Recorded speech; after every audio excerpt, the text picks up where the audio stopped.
Alhamdulillah, alhamdulillahi wahdah, sadaqa wa'dah, wa nasara 'abdah, wa a'azza jundahu wa hazamal ahzaba wahdah.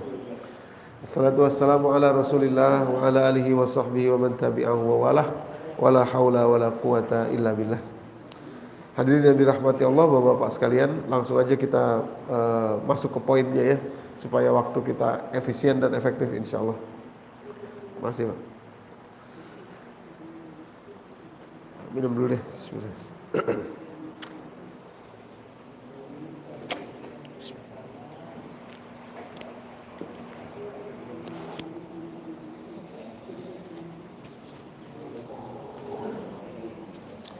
Bapak yang dirahmati Allah, jemaah sekalian, semua perintah di dalam Al-Quran ya, itu spesifik untuk orang beriman.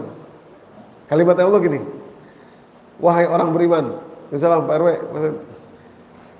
kalimatnya selalu kepada orang beriman ya. Perintah puasa untuk orang beriman, perintah zakat untuk orang beriman, perintah sholat untuk orang beriman, kecuali haji. Haji nggak ada disebut orang beriman, Pak. Oleh karenanya juga umroh nanti ya. Ini kita cepat aja supaya fokus langsung ke intinya. Contoh, kita buka Quran surat kedua 183. Mungkin udah pada hafal ya, nggak usah buka nggak apa-apa. Kalimatnya, auzubillahi minasyaitonirrajim. Ya ayyuhallazina amanu kutiba alaikumusiyam. Ya. Wahai orang beriman, diwajibkan kepada kalian puasa, beriman. Ya. Sekarang infak. Infak itu turunannya sodako, zakat, aslinya infak. Ya. Infak yang wajib namanya zakat, infak yang sunnah namanya sodakoh ya. Jadi infak, sodakoh, zakat sama. Infak juga kepada orang beriman. Quran surat kedua ayat 254. Ya. Surat kedua 254.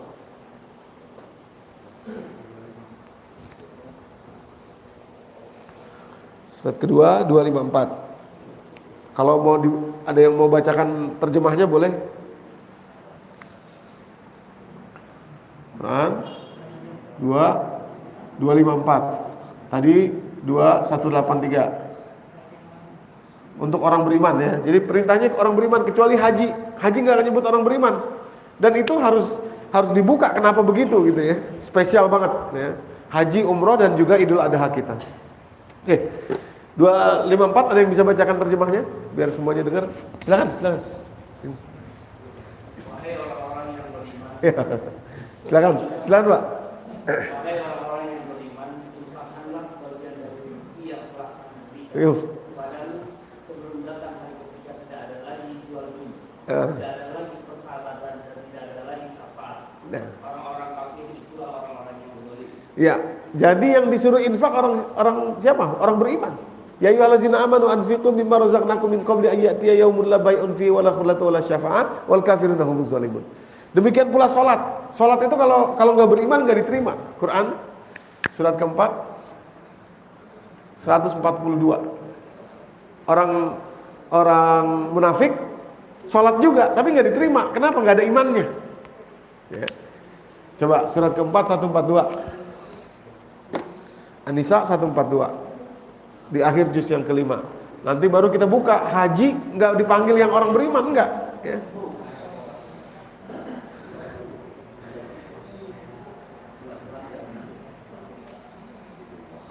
Silakan. Siapa yang baca? Silakan Pak. Sesungguhnya orang munafik itu tidak menipu Allah, tetapi Allah lah yang menipu mereka. Apabila mereka begitu isyarat, mereka lakukan dengan malas. Mereka bermaksud ria atau ingin memuji di hadapan manusia, dan mereka tidak mengingat waktu sekali. Nah, orang munafik sholat juga, tapi nggak diterima. Kenapa? Nggak ada imannya. Ya, jadi saya ulangi, sholat, puasa, zakat dipanggilnya orang beriman. Nah, ini nih, iman. Lain dengan haji, Pak. Ya, haji. Demikian pula umroh. Umroh itu setiap kali disebut umroh selalu gandengan dengan haji. Sekarang kita buka Quran surat ke nih ya, umroh itu tulisannya begini. Akar katanya amaroh. Sulasi mujarrad namanya dalam bahasa Arab itu. Memakmurkan umroh. Setiap kali kata umroh disebut dalam Al-Quran pasti digandengkan dengan haji. Quran surat kedua 158. Quran surat kedua 196. Umroh selalu dengan haji. Nah, umroh dengan haji, demikian pula Idul Adha. Karena Idul Adha itu berkaitan sama haji. Berkaitan sama haji. Ya, kita cepat aja di sini, cepat aja. Saya bacain langsung kalimatnya. 158. Inna Safa wal Marwata min sya'airillah faman hajjal baita awi tamaro. Ya, gandengan. Faman hajjal baita awi tamaro fala junaha alaihi ayat tawafa bihima. Kemudian surat kedua 196. Wa atimul hajja wal umrata lillah. Ya, haji dan umrah. Nah, gitu ya. Nah, sekarang kita masuk ke poin intinya. Haji artinya demikian pula umrah, dan pelajaran Idul Adha yang akan kita masuki nanti itu beda dengan infak, zakat, puasa, sholat. Itu tidak menggunakan orang beriman memanggilnya. Kita buka. Pertama Quran surat ke-22 Al-Hajj ayat ke-27. Ya, haji dan umrah. Haji atau langsung dari asal katanya aja, hajaja. Ya. Haji dan umrah. Quran surat ke-22 ayat 27. Silakan mau dibacakan, Pak. Artinya, terjemahnya. Quran surat ketiga 97. Manusia untuk mengerjakan niscaya mereka akan datang padamu dengan jalan kaki atau mengendarai setiap buta yang lurus. Mereka datang dari setiap sudut yang jauh. Ya, kalimatnya wa azzin finnasi bil haji. Ya. Wa azzin finnasi bil haji. Nas, manusia. Dan serulah manusia untuk berhaji. Wa azzin finnasi bil haji. Ya'tuka rijalan wa ala kulli dhamir ya'tina min kulli fajjin amik.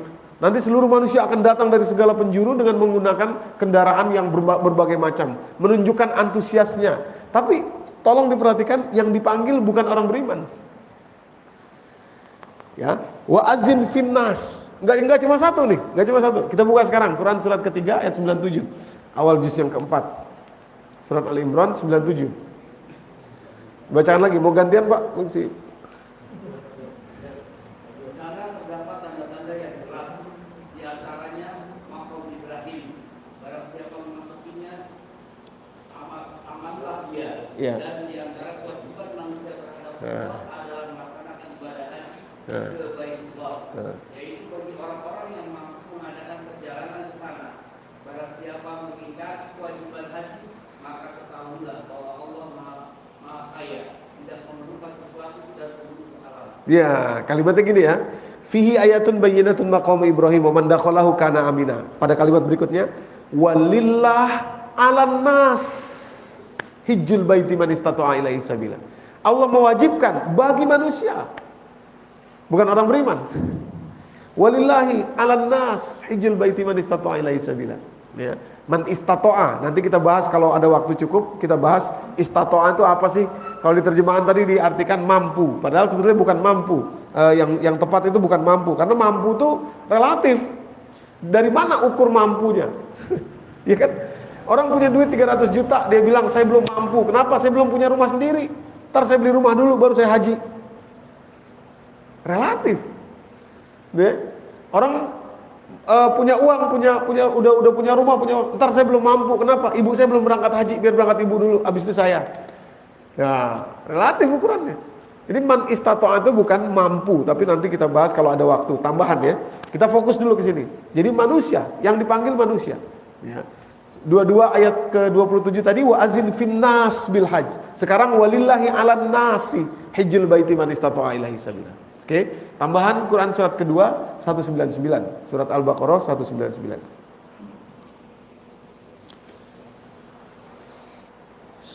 Surat kedua 199.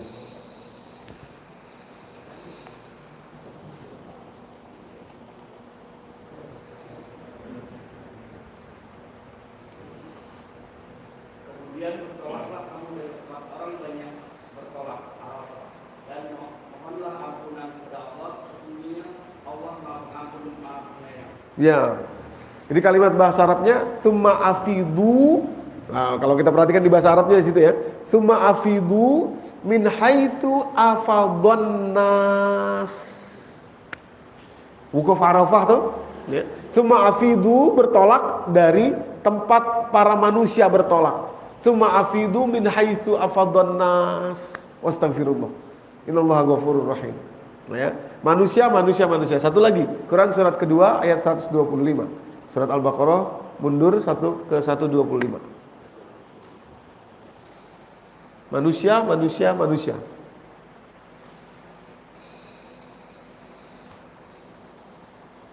Ingatlah ketika kami menjadikan rumah Allah tempat berkumpul dan tempat yang aman bagi manusia, dan dijadikanlah makam Ibrahim untuk tempat salat, dan telah kami perintahkan kepada Ibrahim dan Ismail, bersihkan rumahku untuk orang-orang yang haram, orang yang berkitab, orang yang berkut, dan orang yang sujud. Ya. Kalimatnya wa iz ja'alnal baita mathabatan linnas. Jadi katalah ketika kami jadikan Ka'bah itu, Baitul Atiq itu tempat berkumpulnya linnas, manusia. Ya, wa ja'alna wa iz ja'alnal baita mathabatan linnas wa iz ja'alnal baita mathabatan linnas. Gimana kalimatnya? Wa iz ja'alnal baita mathabatan linnas wa ja'alna mim maqami Ibrahim musalla wa ahidna ila Ibrahim wa Ismaila an tahira baitiya lit-ta'ifin wal 'akifin wa ruk'is sujud. Ya, nas, manusia. Jadi haji, demikian pula umroh, dan oleh karenanya Idul Adha kita, haji, umroh, Idul Adha, ini panggilannya kepada manusia. Kalimatnya manusia. Nas. Bukan kepada keimanan, tapi kepada nas. Kenapa begitu? Nah, ini pertanyaannya di situ. Kenapa demikian? Ya. Tentu Allah bukannya salah ya, nggak mungkin salah. Ya. Kenapa begitu ya? Nah, jawabannya saya percepat aja untuk kita masuk nanti kepada intinya. Bapak hadirin yang dirahmati Allah, jamaah sekalian, puasa, zakat, sholat itu memang yang dipanggil keimanan kita.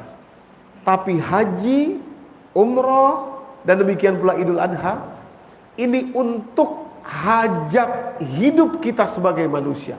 Itu sebabnya arti sesungguhnya dari haji itu diambil dari kata hajaja, hajaja. Itu artinya hajat hidup manusia. Hajat. Kita punya hajat dalam hidup ini dia. Sebagai manusia. Ya. Jadi haji itu hajat, makanya kalau kita umroh bukan di musim haji, Bapak-bapak ya. Kalau kita melanggar sesuatu sama askar dipanggil haji, mamnu. Padahal bukan musim haji. Kenapa? Karena kita ke sana membawa hajat hidup kita. Cuma orang muslim Indonesia ini harus kita rubah. Keliru kita bilang haji itu apa sih, seolah-olah sudah melakukan sesuatu hal ada pangkatnya di sini haji. Bukan. Haji itu hajat. Maka itu ada doa yang sangat terkenal dari kita kecil. Yang doa itu ada dalam rangkaian haji. Quran surat kedua 201 202. 201 aja, jangan 202. 201. Di sini ya. Hajat. Quran surat kedua ayat 201.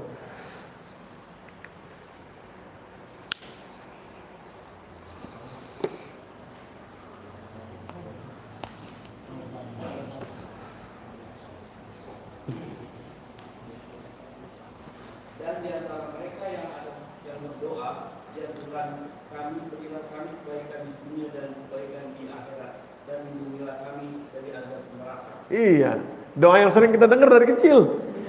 Iya kan? Wa minhum may yaqulu rabbana atina fid dunya hasanah wa fil akhirat. Di mana doa itu? Di rangkaian haji. Kalau Bapak buka itu ya, itu kan 201. mulai bicara haji dari 196. 196, 197, 198, 199, 200, 201, 202 sampai 203 haji. Jadi maksudnya hajatnya manusia kita ini pingin kita semua tuh hidup di dunia ini hasanat, hidup di akhirat hasanat. Terbaik. Hasanat tuh paling baik, Pak ya. Maka itu untuk jadi hasanat tuh faktornya macam-macam. Contoh, ini hajat hidup manusia ya. Ada orang banyak duit, tapi biasanya nggak punya waktu. Kenapa? Habis waktunya untuk cari duit. Sebaliknya, ada orang punya waktu, ya, bisa dia kemana-mana bisa, tapi nggak punya duit, ya kan? Kita pengen dua-duanya. Sebaliknya, ada waktu, ada duit. Karena udah duitnya banyak, waktunya juga cukup. Tapi biasanya, mohon maaf ya, sudah sepuh, nggak sanggup lagi untuk nikmatin, untuk nggak bisa lagi waktunya. Nah, ada duit, ada waktu, nggak sehat kesehatannya, itu juga hajat. Ada duit, ada waktu, ada sehat, keluarganya nggak harmonis. Anaknya lah begini, kena narkoba, kena ini, kena itu, nauzubillah min dzalik, capek.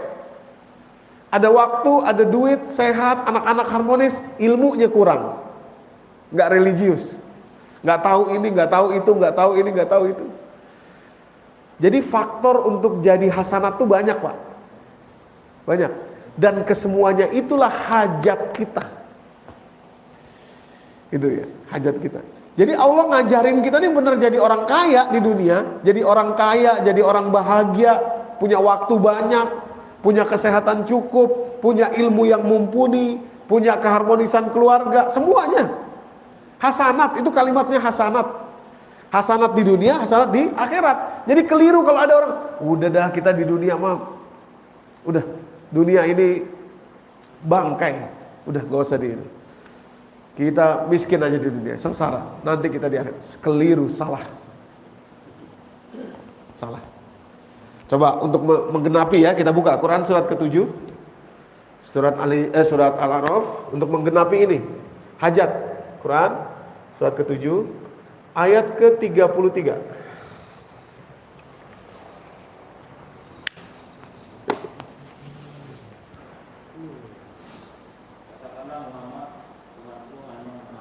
Maaf Pak Mus, 32, sorry, atasnya.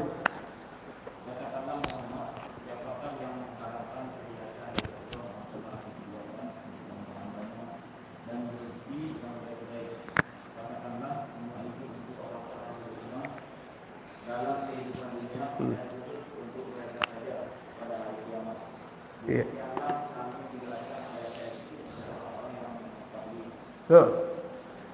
Kata Allah, "Qul man harrama zinatallahi allati akhraja li ibadihi wat thayyibati minar rizq." Katakan, siapa yang mengharamkan perhiasan kehidupan dunia ini? Siapa yang mengharamkan? Enggak ada. Awas, jangan kita haramkan selka. Ini keliru nanti. Man harrama zinatallahi allati akhraja li ibadihi wat thayyibati minar rizq. Thayyibati minar rizq itu rezeki yang diperes yang paling bagus. Contoh, orang kalau sanggup beli kendaraan ya, yang namanya thayyibati minar rizq itu artinya helikopter, pesawat pribadi, supaya dia kalau mau ke Bandung tinggal beberapa menit aja, ke Surabaya tinggal beberapa menit aja, nggak pakai macet-macet. Itu namanya thayyibati minar rizq. Nggak haram kita kaum muslimin memiliki itu. Malah kata Allah, hiya lillazina amanu fil hayatid dunya khalisatan yaumal qiyamah. Sebenarnya itu untuk orang beriman. Cuma diambil sama yang tidak beriman. Kenapa? Karena orang tidak beriman mengamalkan Al-Quran. Lah kok gitu Ustaz? Bentar kita sampai ke sana. Kita nggak mengamalkan Qurannya, gitu. Ya, kita nggak mengamalkan Qurannya. Nanti di hari kiamat khusus buat kita aja, orang-orang yang kafir tadi itu, walaupun mereka punya mengamalkan Al-Quran di dunia, cuma sampai dunia saja, nggak sampai akhirat. Tapi dapat kebaikannya juga karena mengamalkan Quran. Cuma mereka nggak tahu kalau itu Quran yang lagi mereka amalkan. Yang lebih ironis lagi, kita yang nggak tahu bahwa orang itu mengamalkan Quran, gitu. Ya, Pak. Nah, jadi siapa yang mengharamkan? Nggak ada, nggak boleh, jangan diharamkan. Jangan diharamkan. Punya mobil yang mahal 1,5 miliar, nggak ada yang mengharamkan kalau memang sanggup. Asal jangan kredit, nanti nggak sanggup. Kalau lu punya uangnya cash, kenapa nggak beli? Nggak apa-apa. Supaya nyaman di mobilnya, supaya ini nggak ada masalah. Hadirin yang dirahmati Allah. Tidak diharamkan, jadi jangan, wah, apalagi kalau ngelihat ustadz mobilnya bagus ya, jangan Pak, ya, nggak boleh, tidak diharamkan, oke? Nah, jadi itu hajat kita. Maksudnya begini, secara vulgar nih ya, saya katakan secara frankly speaking. Harusnya tuh gini, ada orang, Ustadz, ya finansial saya kekurangan nih Ustadz, lagi masalah. Oh, berangkat umroh. Di sana Anda belajar hajat Anda, pulang Anda pasti tahu apa yang harus Anda lakukan. Harusnya gitu. Ustadz, keluarga saya kurang harmonis. Gimana solusinya? Berangkat umroh. Di sana Anda akan belajar, pulang-pulang Anda akan tahu apa yang harus Anda lakukan. Ustadz, saya sakit. Bagaimana yang harus berangkat umroh? Sana Anda akan belajar, sampai sana, pulang-pulang Anda akan tahu apa yang harus Anda lakukan. Hajat. Mana dalilnya? Sekarang tadi 27 ya, surat 22. Sekarang kita buka ayat berikutnya, ayat 28. Ayat 28-nya. Quran surat ke-22 ayat 28. Mohon dibacakan lagi dari 27. 27-nya, Pak, kemudian lanjut ke 28 ya. Mohon perhatian, nih kita sudah masuk ke dalam detailnya.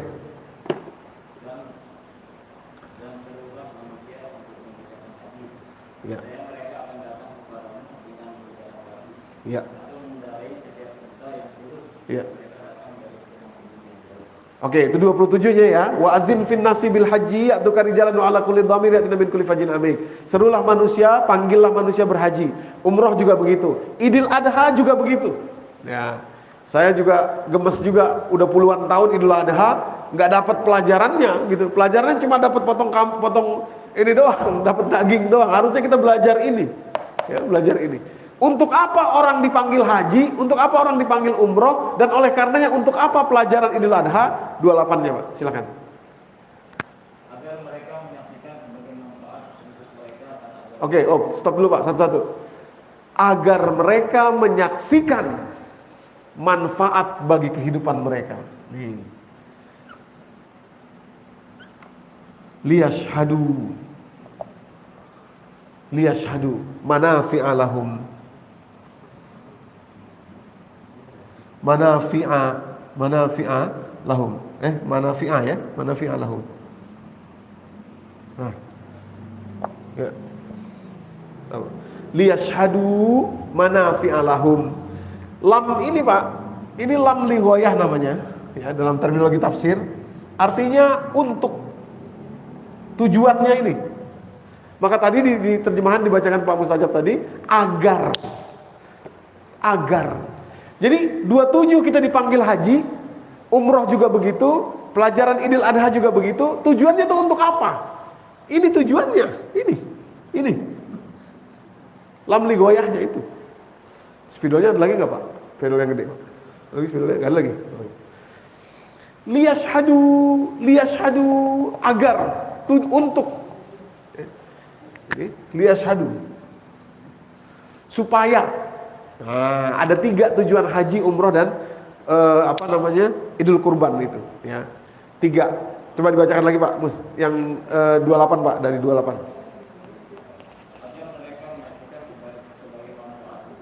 Satu. Ya. Ya, itu 2.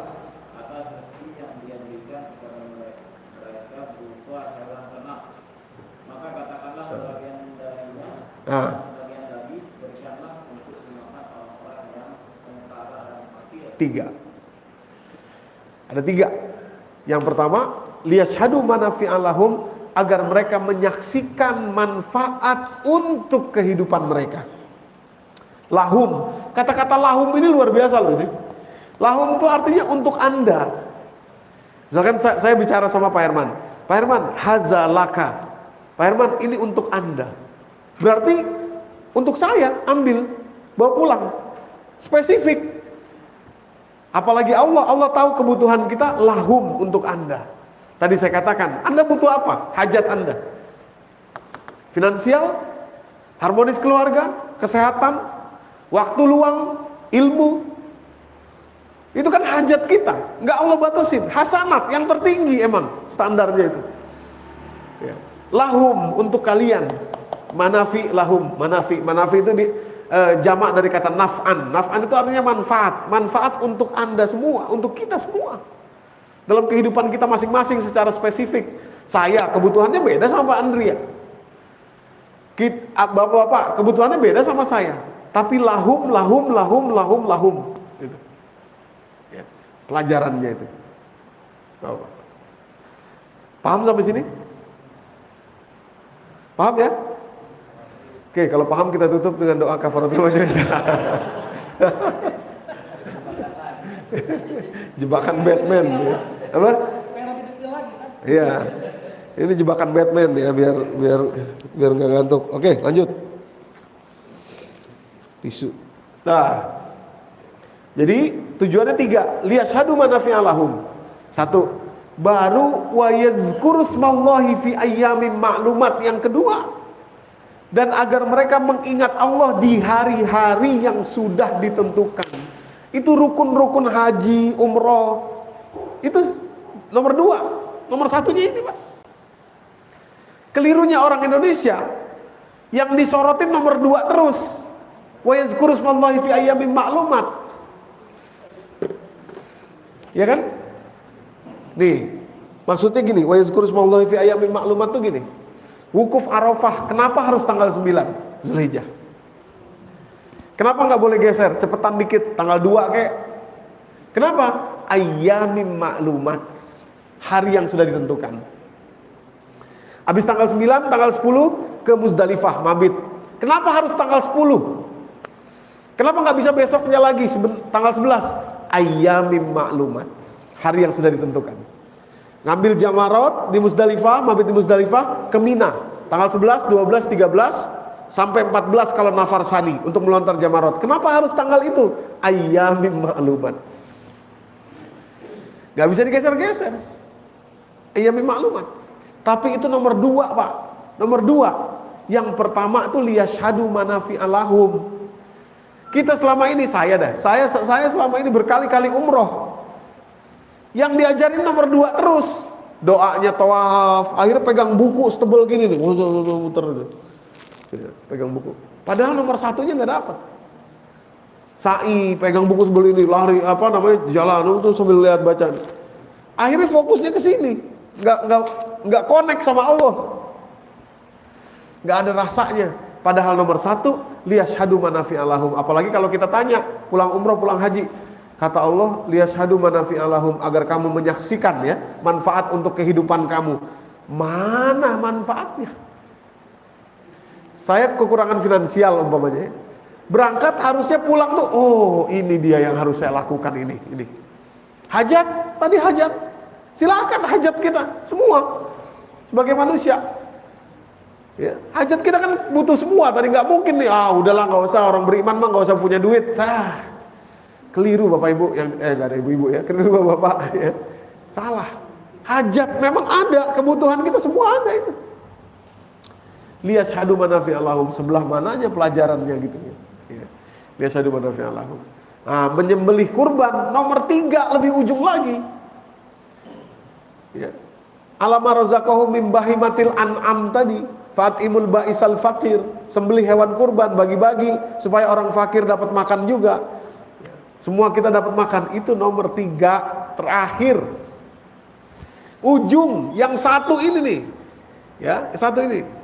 Dalam terminologi Al-Qur'an, Bapak-bapak yang dirahmati Allah, apa yang disebut lebih dulu itu lebih utama dari yang disebut belakangan. Tidak jarang menjadi syarat nomor 1 nih, yang lebih dulu ini. Itu cara melihat, cara mengambil pelajaran dari Al-Qur'an itu ya. Saya sering contohkan ini, iman amal soleh, selalu iman duluan. Kenapa? Orang amal soleh gak ada iman, gak diterima. Sholat, zakat, kalau ketemu satu ayat yang sama, pasti sholat disebut duluan. Kenapa? Orang zakat tapi gak sholat, gak diterima zakatnya. Gak diterima zakatnya. Nah, demikian pula di ayat ini, liyashhadu manafi'a lahum itu nomor satu. Baru kemudian rukun yang tadi itu, ya, yazkurusmallahi fi ayyamin ma'lumat. Nah, pertanyaan kita sekarang begini. Gimana caranya yashhadu manafi'a lahum itu? Ya. Sebelah mananya, ya, atau gimana ceritanya itu, ya? Hadirin yang dirahmati Allah, luar biasa. Ini nih, saya tuh dari dulu kalau kita buka nanti hadis, sebenarnya saya udah bawa tadi mau saya tunjukin. Itu ada di dalam kitab Sunan At-Tirmizi nomor hadis 801, atau di dalam Sunan Imam Ahmad di buku yang pertama atau kitab yang pertama nomor hadis 387. Kalimatnya begini, tabi'u bainal haji wal umrati. Ya, lakukanlah haji dan umroh.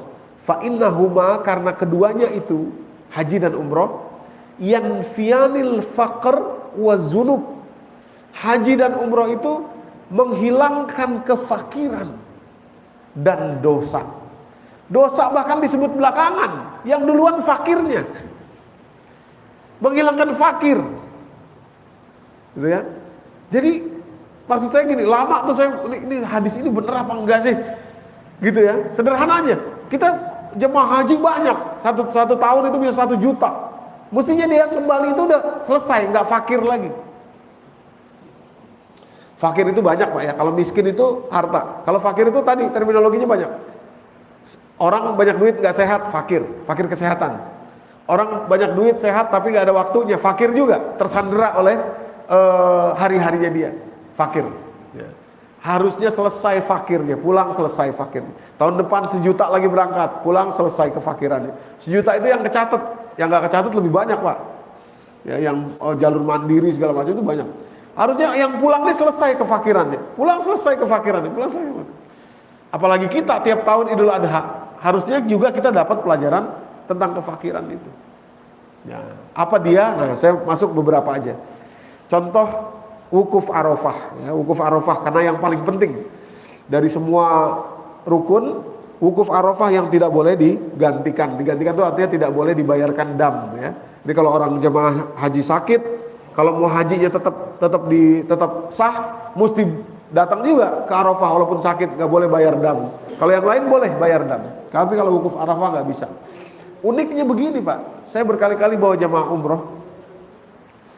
Rata-rata jemaah umroh Indonesia itu 95% taunya Arafah. Di Arafah kan ada Jabal Rahmah, ya, ada Jabal Rahmah. Arafah, Jabal Rahmah di sebelah kanannya ada Jabal Rahmah. Kalau jemaah umroh kan nggak wukuf tapi ziarah, ya kan? Ziarah ke Padang Arafah, ziarah berhenti di Jabal Rahmah. Rata-rata jemaah Indonesia taunya Jabal Rahmah itu buat cari jodoh. Saya pengalaman berkali-kali bawa jemaah umroh. Kalau besok giliran ziarah ke Jabal Rahmah, biasanya nanti datang ibu-ibu ke saya atau nggak pakai WA. Ustadz, iya. Besok kan jadwal ziarah ke Jabal Rahmah, iya. Tolong agak lamaan dikit ya Ustadz, jangan buru-buru berangkat. Kenapa Bu? Enggak, ini saya mau bawa putri saya, mau doa di atas, berdoa sama saya. Kenapa emangnya? Biar jodohnya cepat Ustadz. Satu kali saya tanya, ibu tahu dari mana itu doa di Jabal Rahmah biar jodohnya cepat? Loh Ustadz katanya, bukankah Jabal Rahmah, Padang Arafah, tempat ketemunya Nabi Adam dan Siti Hawa? Saya bilang emang benar tempat ketemu Nabi Adam Siti Hawa, tapi kok jadi pelajarannya soal CLBK nih, soal cinta asmara, dari mana nih? Dari mana? Logika sederhana begini, orang berangkat haji nih dari segala penjuru dunia, kalau nggak wukuf di Arafah batal hajinya. Yang lain boleh dibayar dam, nggak tawaf, nggak melontar jamarot, sakit apa bayar dam silakan. Tapi Arafah nggak bisa. Kan penting banget. Masa sepenting itu cuma soal asmara? Iya kan? Cuma soal jodoh, nggak masuk akal. Makanya saya kalau bawa jamaah umroh, kalau giliran ke Jabal Rahmah saya udah nggak mau naik ke atas. Bukan apa-apa, malu sama mutawif lain yang ketemu, yang orang-orang Malaysia gitu ya, orang-orang Mesir, orang-orang ini malu. Kenapa malunya? Kalau kita naik ke atas, yang ada coret-coretan di batu Jabal Rahmah itu orang Indonesia semua Pak. Ustadz taunya dari mana itu orang Indonesia? Coba aja baca Ujang Love Titin. Nah, ini mah udah pasti orang Indonesia. Mana ada orang Rusia namanya Ujang, ya kan? Udah pasti orang Indonesia. Ya bikin malu gitu ya. Jalan lagi dikit, Budi Love Sri. Nah, ini dari mana, Cak? Mereka pikir kita taunya Jabal Rahmah itu untuk langgeng rumah tangganya. Seperti Nabi Adam, Siti Hawa, jodohnya ketemu. Aduh, luar biasa. Itulah liyashhadu manafi'a lahumnya nggak ketemu, nggak ada. Bapak yang dirahmati Allah. Padahal ulama-ulama banyak juga yang nggak nikah.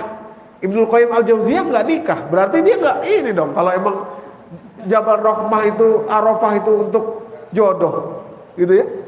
Nah, apa sebetulnya pelajaran sesungguhnya yang kemudian bisa menyelesaikan hajat dari salah satunya wukuf Arafah ini? Salah satu. Nah, Bapak yang dirahmati Allah, jamaah sekalian, kita harus kembali ke sini. Kita harus kembali ke juklak. Gak bisa kita, kan ini Ustadz, ketemunya Nabi Adam Siti Hawa, berarti kasih sayang, setia mereka berdua, saling dapat dari mana? Kalau nggak ada dari sini, nggak bisa kita pakai. Kalau kita kembalikan ke sini, pelajaran Nabi Adam Siti Hawa itu satu. Setiap kali disebut Nabi Adam Siti Hawa dalam Al-Quran, ada 5 kali disebutkan ya. Mulai dari surat kedua Al-Baqarah dari ayat 30 sampai 38. Ntar ketemu lagi di surat ke-7 Al-A'raf mulai dari ayat ke-11 sampai ayat 27. Ketemu lagi di pertengahan surat ke-17 Al-Isra. Ketemu lagi di pertengahan surat ke-18 dan di pertengahan surat ke-20 Toha. Jadi 5 kali. Setiap kali disebut Nabi Adam selalu dengan Siti Hawa dan selalu dengan iblis. 3. Ini pelajaran utamanya nih Pak. Sederhananya gini, begitu iblis, jadi sama-sama bikin kesalahan nih 3 makhluk nih, sama-sama diusir dari surga. Bedanya, iblis dilaknat oleh Allah, Nabi Adam dan Siti Hawa disayang oleh Allah. Ini pelajarannya. Jadi kita disuruh belajar di wukuf Arafah itu geser karakter, jangan seperti karakter iblis, tapi seperti karakter Nabi Adam. Apa karakter iblis? Quran surat ke-7 ayat 16. Nah, ini wukuf Arafah ya, liyashhadu manafi'a lahum, manafi. Quran surat ke-7 salah satunya ya, ayat 16. Kalau kita kupas semua banyak sekali. Melontar jamarot, mabit di Musdalifah. Kalau cuma milihin jamarot di Musdalifah itu kan milih jamarot ya. Kalau cuma milihin jamarot, nggak usah mabit sejam 2. Sekarang apa lagi Pak? Sekarang itu nggak milih lagi, udah dikasih, udah disiapin sama panitia haji, tinggal kasih doang. Tapi harus mabit di situ, harus nginep. Kenapa begitu? Suruh merenung. Jamarot tadi itu kesalahan-kesalahan kita tadi. Oke, kita masuk sini dulu deh nanti. Surat ke-7 ayat 16. Ketika iblis diusir oleh Allah dari surga, dia berkata-kata tuh di ayat ke-16-nya. Silakan Pak, mungkin mau dibacakan.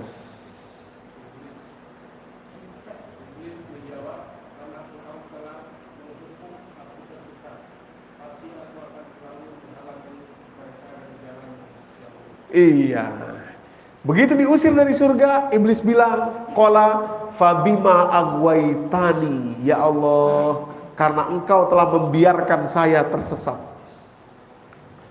Karena Engkau telah membolehkan saya tersesat.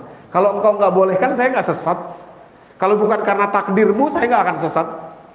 Karena Engkau maha segalanya." Sifat iblis, Bapak yang dirahmati Allah, itu istilah kerennya victim mentality. Mental menjadi korban. Victim mentality.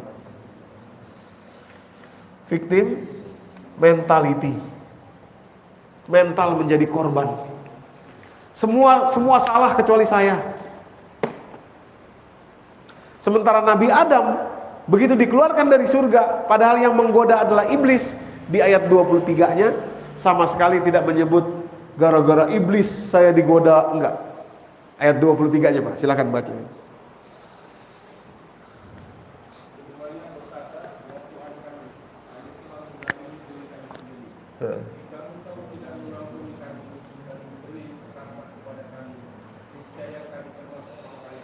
Iya, itu doa yang sering kita baca juga. Rabbana zalamna anfusana, ya Allah kami yang salah. Betul iblis yang goda, kalau kami nggak mau nggak bisa, nggak akan terjadi.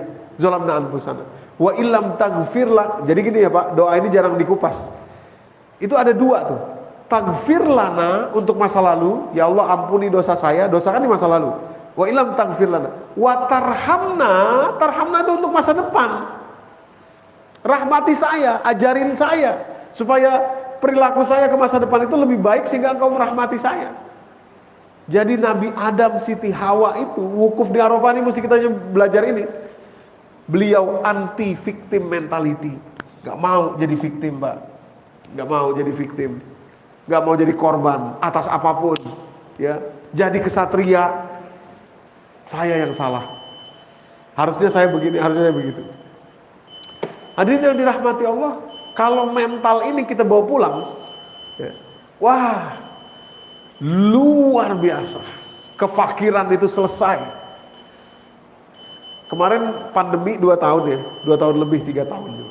Ini mohon maaf nih mungkin agak-agak tapi kita frankly speaking aja biar kita dapat pelajarannya. Pandemi itu banyak menghasilkan orang miskin baru. Tapi jangan salah, juga banyak menghasilkan orang kaya baru. Orang-orang kaya baru adalah orang-orang yang gak mau berhenti di keadaan. Dipecat sama perusahaan yang gak sanggup lagi bayar. Cuma 25%. Kalau mau Anda 25% ikut kerja. Kalau enggak ya udah sana keluar.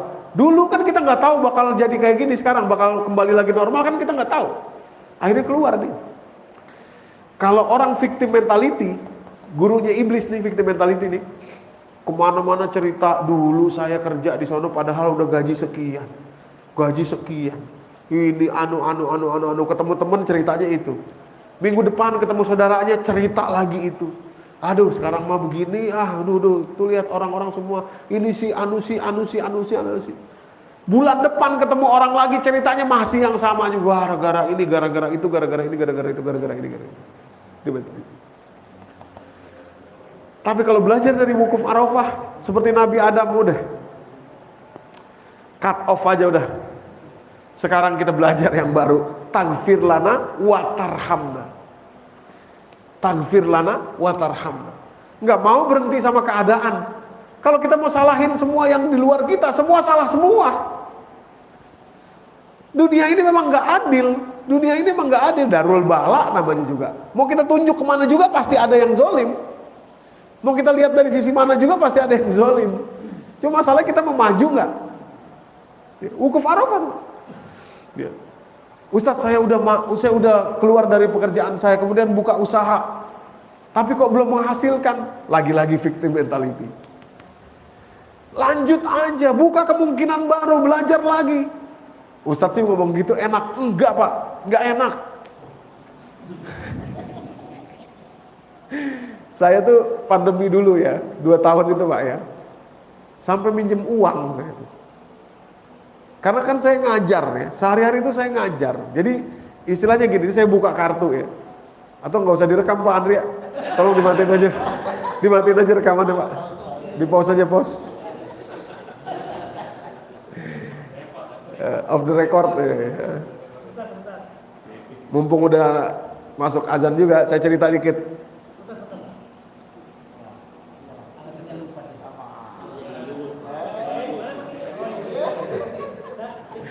Nah, udah. Ya, ntar untuk saking bersihnya namanya sofa. Nah, gitu juga kita kalau mulai usaha, kalau mulai berbisnis, kalau mulai apapun, sebersih itu enggak gitu. Seuzon sama Allah, nanti gagal, seuzon enggak sama Allah. Gagal, seuzon enggak sama Allah. Sofa. Ya, diuji dulu, gitu ya kan. Jadi bagi yang tidak belajar, kembali ke pertanyaan Pak Herman, bagi yang tidak punya bagi yang belum bisa berangkat, pelajarannya di sini, di Idul Adha. Harusnya bicaranya soal itu.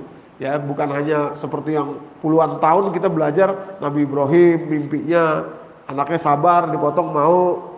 Ya itu juga, tapi bukan cuma itu doang.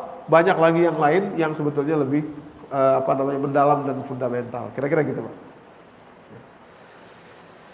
Ada lagi yang lain? Cukup ya? Ya silakan. Yang tadi tuh yang victim mentality. Victim. Itu bisa sedikit lebih. Iya. Gini. Saya punya contoh gini, biar lebih jelas sebenarnya.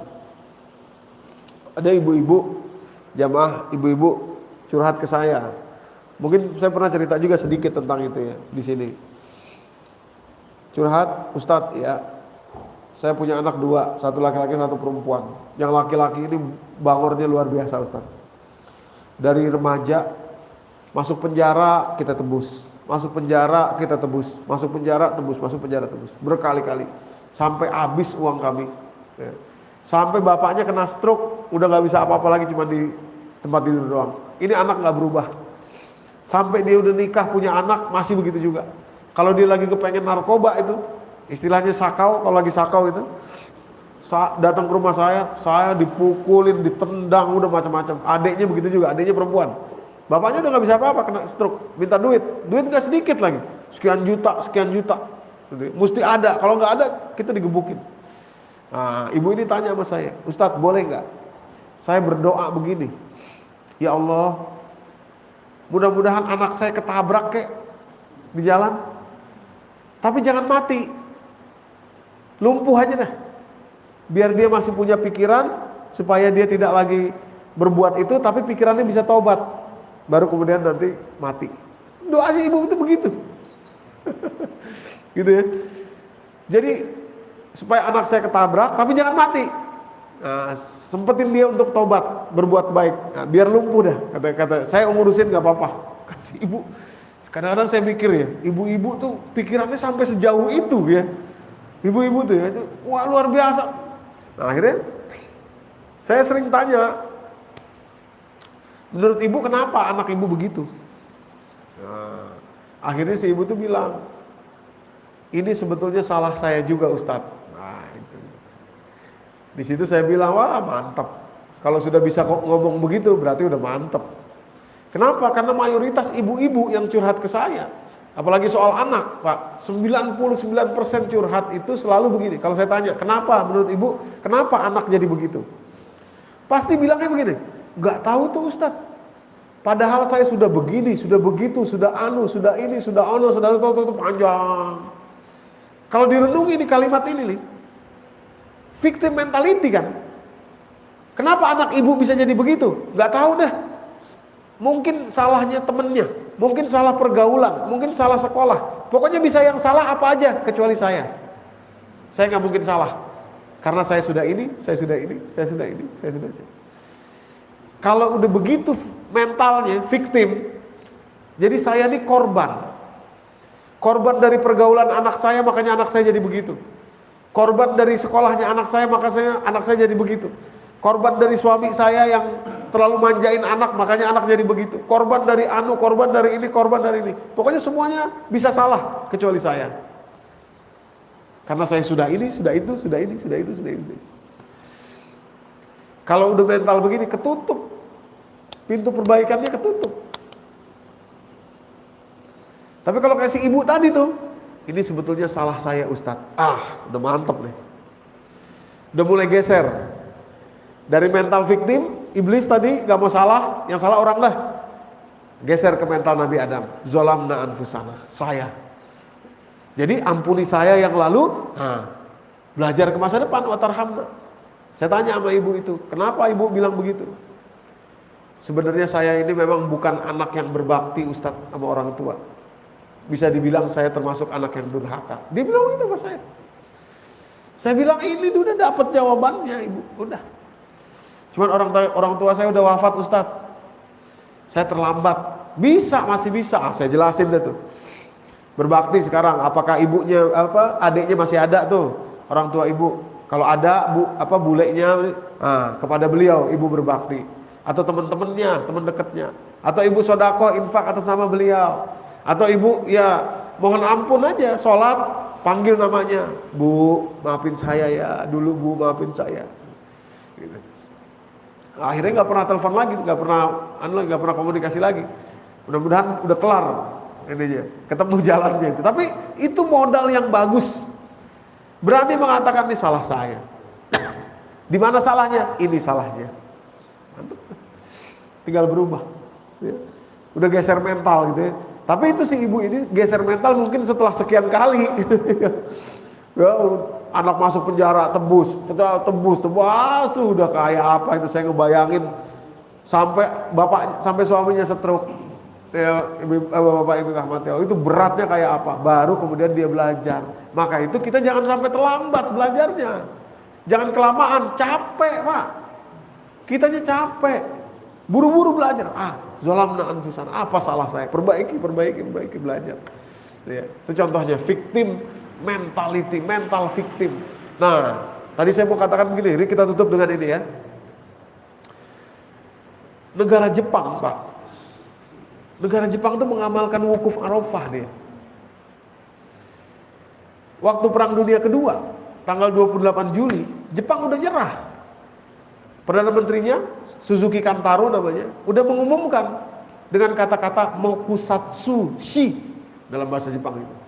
Makanya nanti dikenal istilah tragedi mokusatsu. Mokusatsu shi. Nah, mokusatsu itu artinya tuh kami tidak akan berbuat apa-apa. Dalam bahasa tutur orang Jepang itu artinya nyerah. 28 Juli itu 1945, Suzuki Kantaro.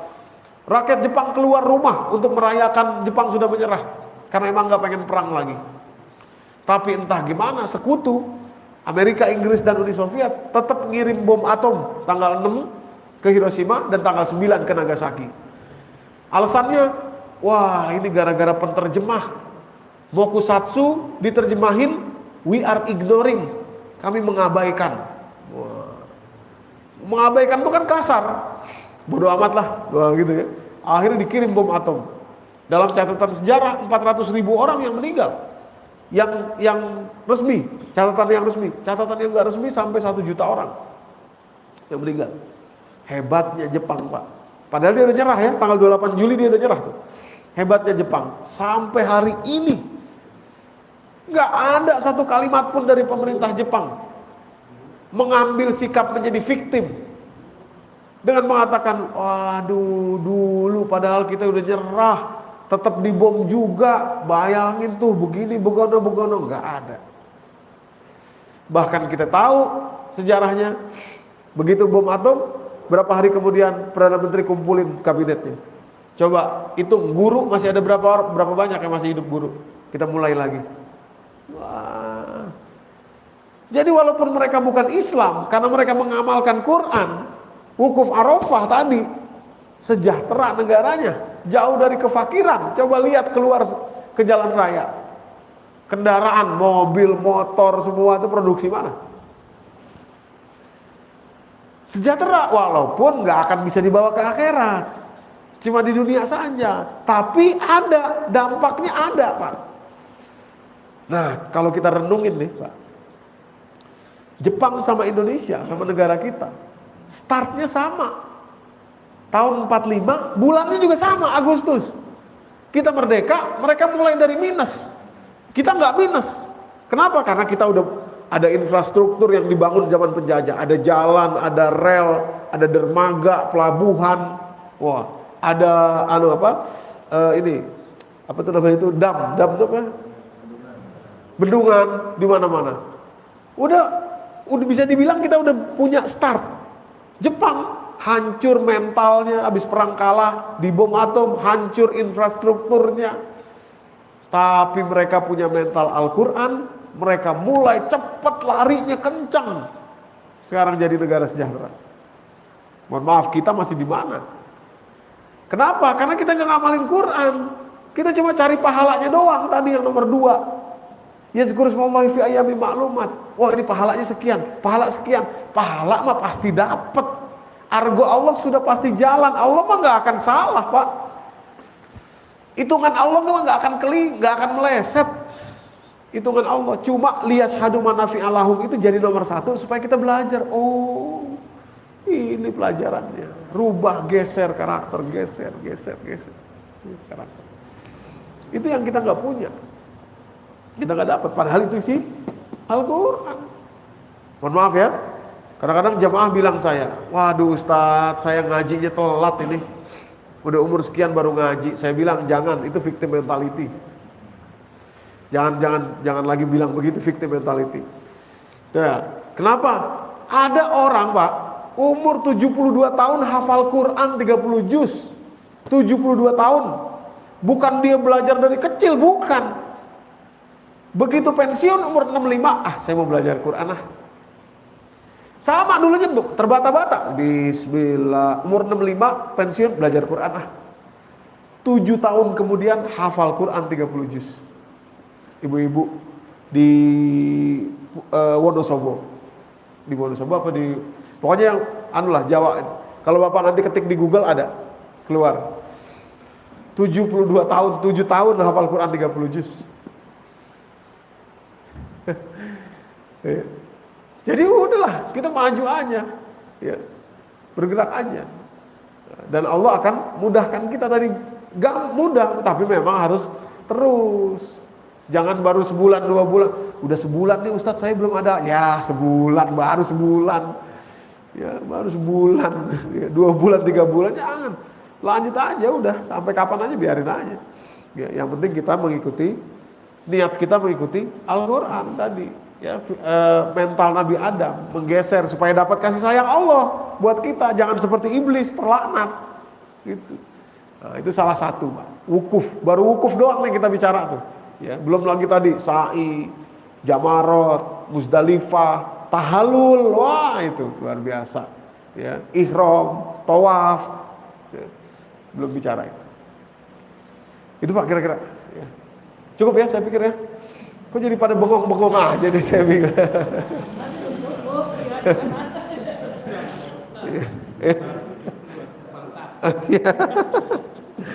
Ya,